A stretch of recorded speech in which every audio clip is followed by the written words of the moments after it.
এরকম হাজারো ওয়াইজিন দিয়ে আল্লাহ আমাকে মাফ করে দাও। হাজারো ওয়াইজিন দিয়ে জিব্রা ফুলিয়া পুজ পড়তে থাকবে, মানুষ সেই জিব্রা ফুলিয়ে হাঁটতে থাকবে। নবী আলাইহিস সালাত ওয়া মিরাজের রজনী দেখেন জাহান্নামের মধ্যে এই নিচের হোটটা মারিয়া যাইতেছে, আবার আগুনের কাঁচি দিয়ে কাটিয়া ফেলাইতেছে, আবারও বড় হয় আবার কাটে।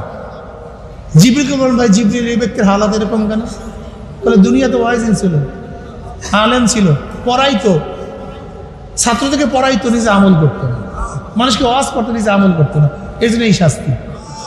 বয়ান হইছে, সব কিছু হইছে, কিন্তু এত শাস্তির কারণটা কি? কথা বলেন না কেন? কত ফাসেক বক্তা আছে, তাদের বয়ানে কোন মানুষ দেখবেন দাড়ি রাখে না।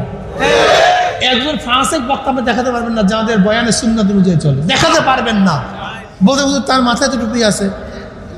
একজন ফাসেক বক্তার বয়ানে দেখবেন সুন্নতে জামা পরবে না, সে তো লম্বা জামা গায়ে দিছে, আসলে তার দাড়ি, লম্বা দাড়ি তার আকীদা বিশ্বাস না, এটা বয়ানের জন্য রাখছে।